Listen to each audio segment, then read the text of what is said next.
El vuelo de la serpiente emplumada. A. Cosani. Capítulo segundo. Ingresé al periodismo porque tras una de las tantas guerras de este siglo, quedé con una pierna tan dañada que me fue imposible reanudar mi profesión en la marina mercante. El hecho de saber algunos idiomas y de poder traducir el lenguaje cablegráfico y no redactar del todo mal, fueron factores que me ayudaron en esta empresa. Era ambicioso y quise hacer carrera porque sentía muy vivamente que la salud obraba en mi contra y que los años se hacían cada vez más breves. Renuncié a las aventuras y los goces que produce el viajar sin rumbo fijo, como cuando me enrolaba de tripulante en cualquier barco, en cualquier puerto, y también renuncié a la poesía y a muchas otras cosas que hasta entonces habían alegrado mi existencia. Era desagradable caminar apoyado en un bastón, y era aún más desagradable tener a veces que recurrir a las muletas. No disponía del dinero necesario para que un especialista me tratase la pierna como era debido, y de mi patria había huido espantado ante la poco maternal protección de los hospitales militares. Tenía razones muy fundadas para ello. Había visto demasiadas cosas, pero esto no tiene sino el valor de un antecedente personal. El sueldo que ganaba era el mínimo. Trabajaba con deseos de prosperar y con entusiasmo. No solo quería hacer una carrera y crearme un nombre en el periodismo, sino que me daba cuenta también de que en tanto dependiese un día del bastón y al siguiente de las muletas, según fuese la necesidad humana, en los tranvías en que debía ir y venir de mi trabajo. Mis posibilidades en la vida estaban circunscritas a ser un traductor y nada más. Mi primer objetivo fue pues ganar dinero, y como traía por herencia y por educación ciertas ideas religiosas, estimé que lo mejor era pedir ayuda al cielo. Pensé en hacer mis pedidos a alguno de los tantos a quienes se atribuyen milagros, pero mi trabajo obró contra esta decisión. Las noticias informaban acerca de la situación mundial en vísperas de la Segunda Guerra y acerca de aquella lamentable comedia de títeres en Ginebra. Obraron poderosamente sobre mi ánimo y terminaron por minar mi creencia en los santos. No podía explicarme cómo era posible que con tanta oración, con tanta solícita rogativa a los santos, el mundo siguiese embarcado en una orgía de sangre que había experimentado yo en carne propia y acerca de la cual mi bastón y mis muletas hablaban elocuentemente, sin necesidad de que su verdad fuese corroborada por los agudos dolores que solía sufrir. En medio de todo esto, me consolaba pensando que aún conservaba mi pierna y tenía una posibilidad de salvarla. Otros habían salido peor librados que yo. Habían perdido o piernas o brazos con heridas de mucho menor importancia que las mías.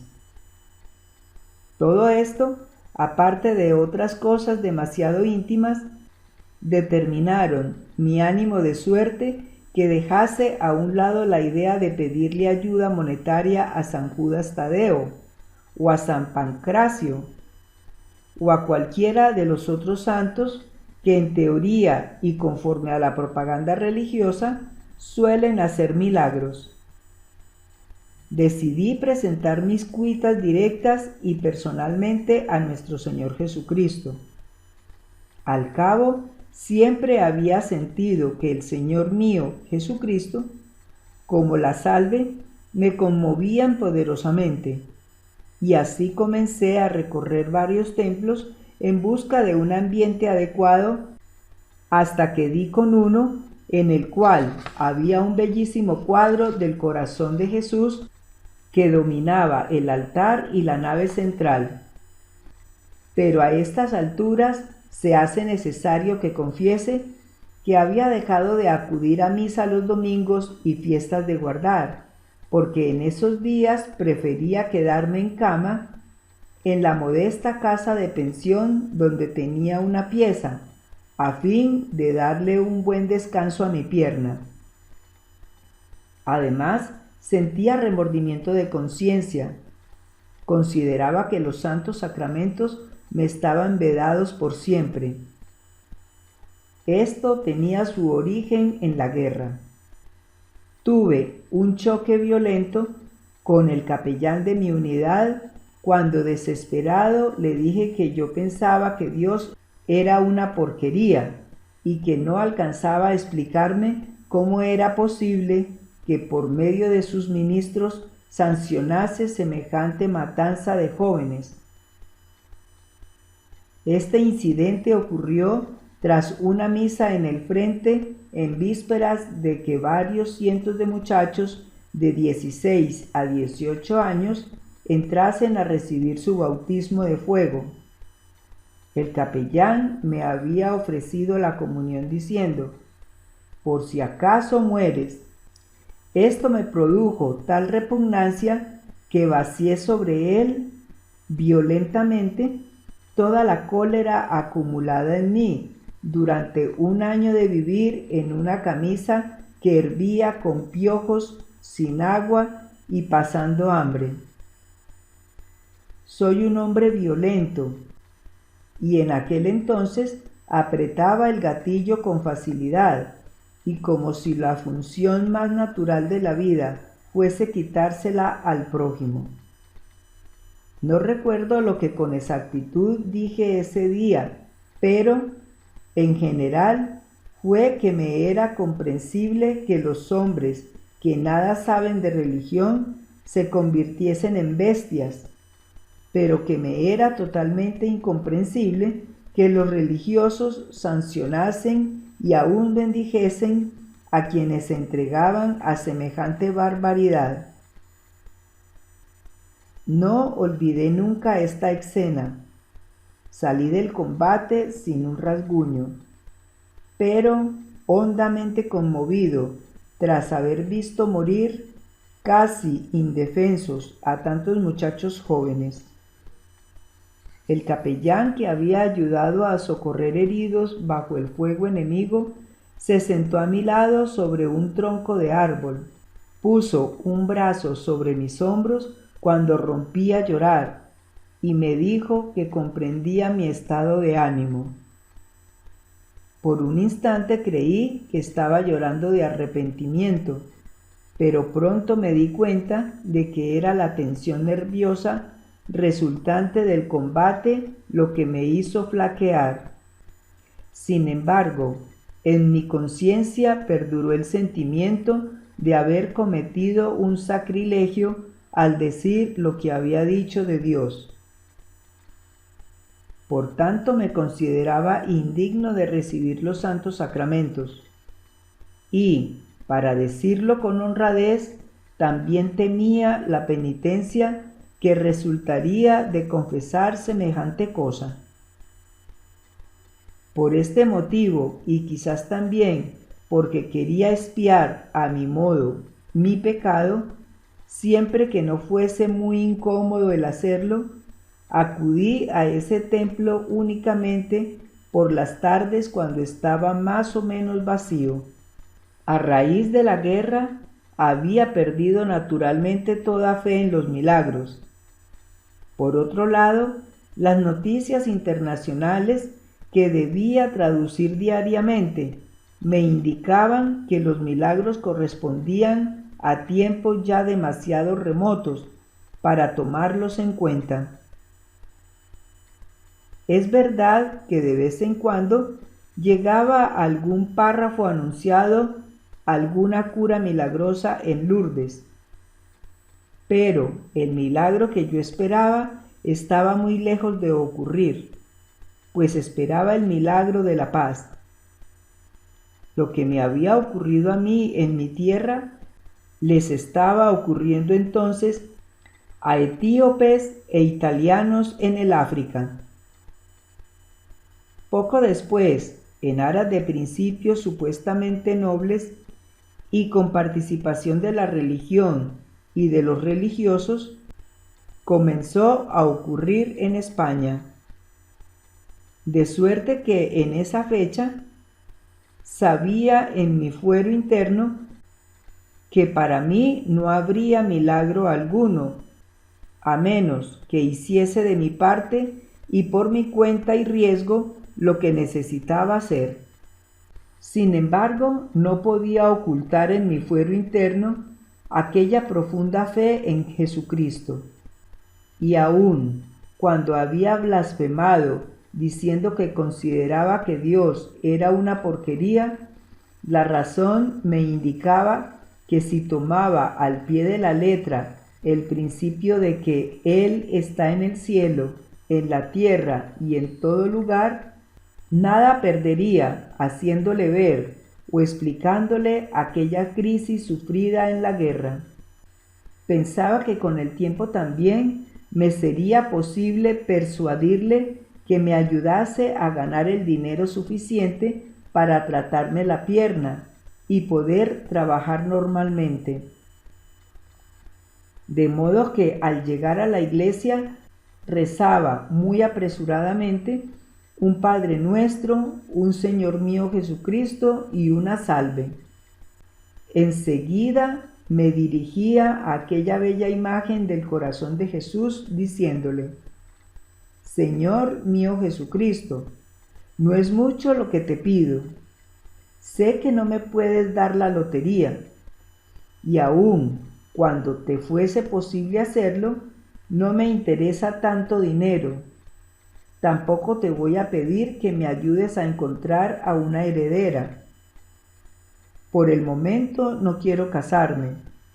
Además, ¿qué heredera querrá casarse conmigo cuando se entere de que solo la quiero para que pague la operación de mi pierna? Únicamente una mujer muy fea lo haría, y no quiero casarme con una mujer fea. Tampoco quiero casarme con una muy linda, porque si además de ser linda es rica, con seguridad será idiota y hueca. ¿Sabes lo que decía mi abuelo? Decía: deme la muerte un sabio, pero no la vida un bruto. Bien sabes que lo llevo metido en la sangre. Por eso, Señor mío Jesucristo, lo único que te pido es algo que todos parecen despreciar como cosa inútil y superflua. Te pido inteligencia. Solamente ayúdame a tener más inteligencia y yo me las arreglaré a partir de ahí y no te molestaré más. Una de mis contadas cualidades es la perseverancia, cuando algo me interesa vitalmente. Lo que quería en aquel entonces era abrirme camino y llegar a ser un gran corresponsal internacional. Para ello, en la pensión y de noche, ensayaba los despachos más sensacionales que podía imaginar en base a lo que estaba aprendiendo con mi trabajo. Creaba una serie de acontecimientos políticos de los que era un testigo privilegiado. Bien sabía que estos eran sueños locos, pero gustaba soñarlos. Era también maravilloso advertir que en alguna parte de mi ser había alguien capaz de soñar. Poco a poco, tomando como base la experiencia que me daba el trabajo, comencé a escribir artículos sobre la situación internacional. Disfrutaba muchísimo haciendo pronósticos sobre lo que ocurriría como consecuencia de un hecho dado. Estos pronósticos se basaban en ciertos fenómenos que advertía que se repetían una y otra vez, virtualmente en todos los grandes acontecimientos. Parecían obedecer a un principio, y que este principio gobernaba los actos de los grandes hombres. Esto me hizo reanudar el estudio de la historia que me había atraído especialmente en la escuela. Comencé a entenderlas desde otro punto de vista, advirtiendo a la vez que aquella repetición se producía automáticamente desde los tiempos más remotos. Todo estribaba en entender los motivos. Los motivos eran siempre los mismos y lo animaban todo. De suerte que cuando mis pronósticos comenzaron a cumplirse con más o menos precisión, decidí intensificar mis pedidos a Jesucristo. Los hice más serios y de mayor envergadura. Anotaba mis pronósticos en una libreta y al cabo de algunos meses comencé a despachar mi trabajo muy eficientemente y con mayor rapidez, lo que me produjo un ligero aumento en el sueldo. También ganaba algunos pesos extra fabricando despachos firmados con algún nombre supuesto, calificándolo de gran internacionalista y fechándolos en cualquier capital europea. Los diarios que me compraban este material tenían debilidad por los nombres anglosajones. Me sentí pues obligado a expresar mi gratitud en alguna forma y decidí acudir al templo más temprano, permanecer más tiempo en él. Comenzaba mis súplicas muy meticulosamente. Señor mío Jesucristo, gracias por haberme escuchado. Cada vez veo más claramente. Ya me han aumentado el sueldo, pero la operación cuesta mucho más, de modo que te ruego que me des más inteligencia, y así no seguiré importunándote en esta forma. También le detallaba mis problemas personales y le pedía consejo diciéndole: ilumíname para poder entender más claramente. Esta concurrencia al templo se convirtió en un hábito benéfico y desde luego económico, pues mientras mis amistades jugaban a los dados en los bares o iban a distraerse al cinema, yo acudía a rezar, y el dinero que con ellos hubiese gastado se convertía en una creciente suma que iba depositando en una cuenta de ahorros. Esperaba con impaciencia el día en que me fuese posible dejar la cojera, el bastón y la muleta, y lanzarme a la gran aventura de dejar las traducciones para empeñarme en la carrera de cronista de asuntos sensacionales.